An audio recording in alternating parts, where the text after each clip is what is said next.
Learning orbit. जैसा कि मैंने लास्ट वीडियो में बताया था, आज का हमारा टॉपिक होगा भाषा अधिगम और अर्जन। हमने लास्ट वीडियो में देखा भाषा क्या होती है, उसके बारे में पूरा बेसिक्स जाना। अब हम आगे बढ़ते हैं, भाषा और अधिगम और अर्जन के बारे में जानते हैं। जैसे भाषा अधिगम ये मैंने यहाँ पे इसका टर्म लिखी है इंग्लिश में।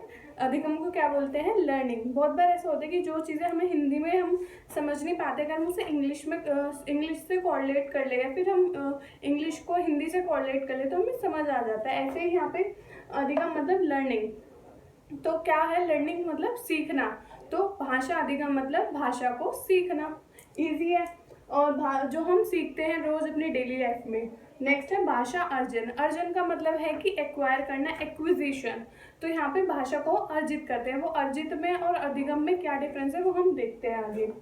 हमें पता चल गया भाषा अधिगम क्या है? भाषा को सीखना। ये हमारा जीवन भर चलता है, जीवन भर हम भाषा सीखते हैं। हम लोग ऐसा नहीं है कि आज मैंने सीखा तो मैं कल अब मैं पूरी सीख चुकी हूँ। कभी ऐसा नहीं होता कि हम कंप्लीटली, हम रोज नई चीज़ें सीखते हैं, डे बाय डे अपनी लाइफ में न्यू एक्सपीरियंस करते हैं। व्यक्ति की शक्ति और रुचि, जो हमारी भाषा है अधिगम है, उसकी रुचि और शक्ति की, वो कितनी अपनी शक्ति उसमें इस्तेमाल करता है, कितनी एनर्जी। ऐसा होता है बहुत बार कि हम लोग कितना, हमारे रुचि पे भी डिपेंड करता है कि हम उसे सीखना चाहते हैं या नहीं, हमें उसमें इंटरेस्ट है या नहीं, या फिर हमारी शक्ति हमें किस जगह अपनी इस्तेमाल करनी है। हमें उसमें अपनी शक्ति किसी गलत जगह इस्तेमाल करनी है और कुछ और सीखने में इस्तेमाल करनी है, भाषा सीखने में। नेक्स्ट है अनुभूति द्वारा सीखना।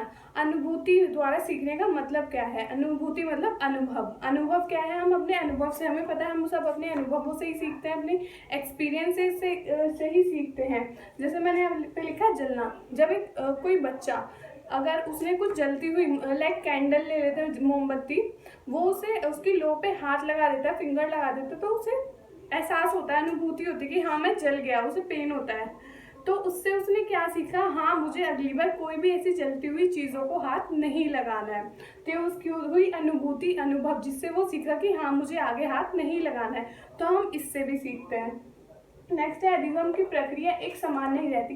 अधिगम की प्रक्रिया कभी एक समान नहीं रहती, ये तो हमें भी पता है। बहुत बार हम लोग ऐसा होता है एनर्जी लूज हो जाती है तो हम और या फिर हम लोग इंटरेस्ट नहीं होता, तब भी ये होता है कि हम लोग, हमारी जो प्रक्रिया धीमी हो जाती है, कभी हाई स्पीड में हो जाती है, हमारा इंटरेस्ट बन जाता है, कभी धीमी हो जाती है। तो प्रक्रिया कभी समान नहीं रहती।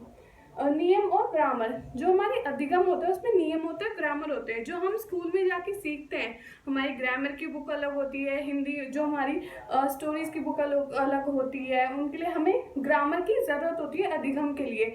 और अर्जन के लिए हम देखेंगे, इसमें ग्रामर की कोई ज़रूरत नहीं होती। अधिगम में हमें ग्रामर, नियम, इन सब की ज़रूरत होती है। पढ़ना लिखना सीखते हैं, इसमें हम लोग पढ़ना और लिखना सीखते हैं कि हमें जो हम स्कूल में जाने के बाद सीखते हैं वो हमारा भाषा अधिगम है, जो हम पढ़ना और लिखना सीखते हैं। इसमें किताब की भी ज़रूरत पड़ती है इसमें। नेक्स्ट है भाषा अर्जन, एक्विजिशन।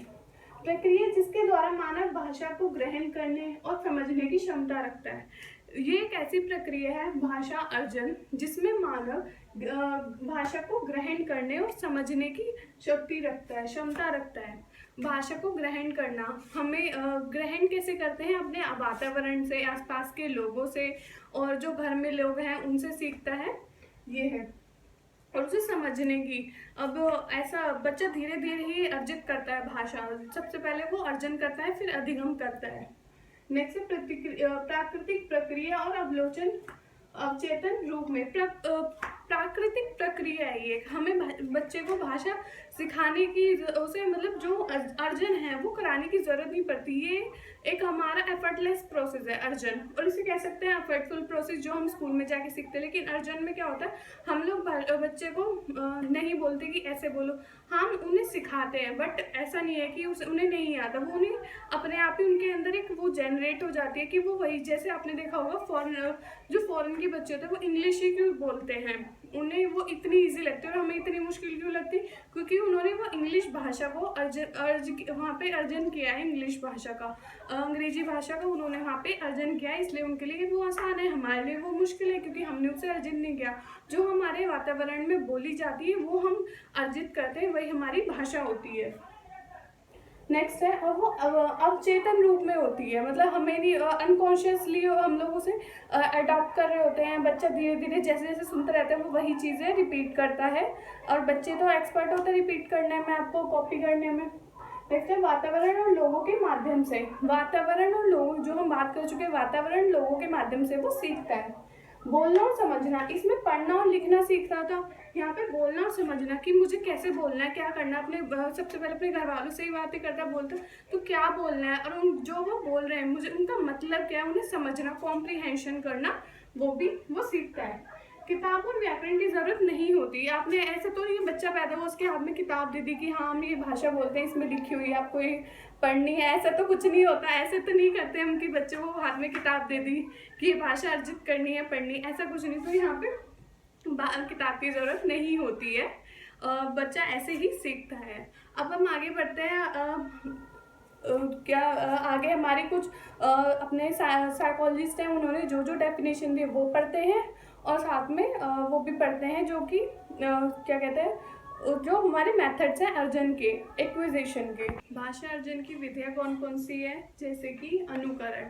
अनुकरण मतलब देखकर सीखना। जो बच्चे, आपको पता है सबसे अच्छे ऑब्जर्वर बच्चे होते हैं, बहुत अच्छे से ऑब्जर्व करते हैं, तो वो जो ऑब्जर्व करते हैं वो सीखते भी हैं। तो ऑब्जर्व करके सीखना, तो वो है अनुकरण, मतलब ध्यान से अच्छे से देखना फिर उन्हें सीखना, तो वो बहुत जल्दी सीखते हैं। अगला है अभ्यास।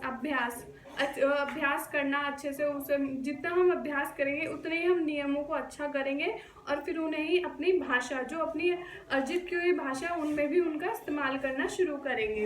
अगला है पुनरावृत्ति। पुनरावृत्ति मतलब रिपीटेशन, जो चीज़ रिपीट होती रहेगी हमारे सामने, हम जो चीज़ें करते रहेंगे, रिपीट करते रहेंगे, वो हमें और अच्छे से आती रहेंगी। तो हमारे सामने पुनरावृत्ति, जैसे मैं कोई भी एक चीज़ डेली करती हूँ किसी बच्चे के सामने, तो वो बहुत जल्दी सीखे, मतलब वो उसे धीरे धीरे करके पूरा अच्छे से सीख लेगा, तो वो है पुनरावृत्ति। अब कुछ विभिन्न वैज्ञानिकों द्वारा भाषा अधिगम, कुछ वैज्ञानिक हैं जिन्होंने भाषा अधिगम के बारे में अपने अपने मत दिए हैं, तर्क दिए हैं। उनमें से पहले हैं पैवलोव और स्किनर।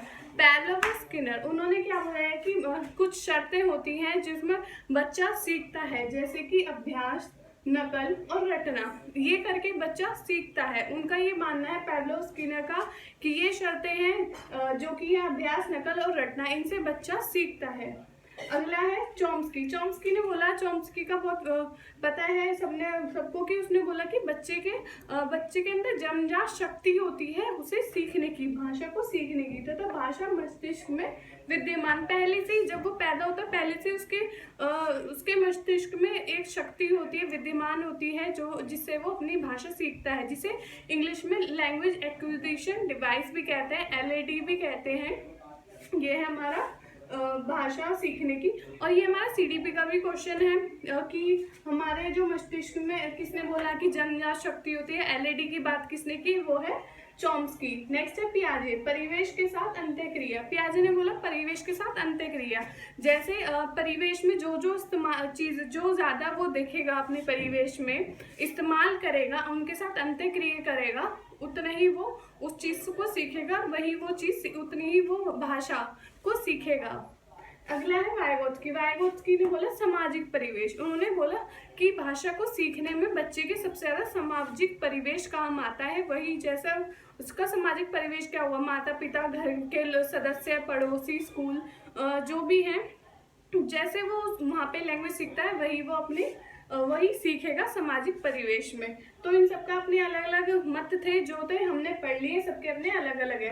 अब कुछ परिस्थितियां हैं जिनसे फर्क पड़ता है भाषा अधिगम में। जैसे पहले है परिवेश से कैसे फर्क पड़ता है, जैसे परिवेश में बच्चे रहते हैं, जितनी ज्यादा उसे लैंग्वेज सिखाई जाती है, जैसे लोग बोलते हैं वैसे ही वो सीखता है। अगला है सीखने की इच्छा शक्ति। बच्चे की भी खुद इच्छा शक्ति होती है, जो लैंग्वेज उसे सीखनी होगी वो सीखेगा। मानसिक और शारीरिक स्थिति। मानसिक और शारीरिक, ये ना हो बच्चों की कुछ मानसिक स्थिति खराब हो या शारीरिक वो ना कर पाए, तो इस पे भी डिपेंड करता है कि वो कितना सीख पाएगा। शिक्षण विधि तथा व्यवहार। शिक्षा जो हमारे पढ़ा रहा है टीचर, शिक्षक दे रहा है, शिक्षक है, उसकी विधि कौन सी है, वो सही विधि इस्तेमाल भी कर रहा है पढ़ाने की, यानी जिससे बच्चा पढ़ पाए, सीख पाए, या और उसका व्यवहार कैसा है, किसी बच्चे की तरफ गलत व्यवहार तो नहीं जिससे वो नहीं सीख पा रहा, तो उस बच्चे को भी इंटरेस्ट नहीं आएगा सीखने में। तो ये भी हमारी कुछ परिस्थितियाँ जिसमें बच्चे को जो इफेक्ट करती है हमारे लर्निंग में, अधिगम में इब्जर्व हुई होती है। तो ये हमारा टॉपिक खत्म होता है अधिगम और अर्जन। जो भी आपको चीज़ें समझ ना आई हो आप हमें बता सकते हैं, कमेंट कर सकते हैं, हम श्योरली उसका रिप्लाई करेंगे। एंड स्टे ट्यून, आगे की वीडियोस के लिए भी देखते रहिए।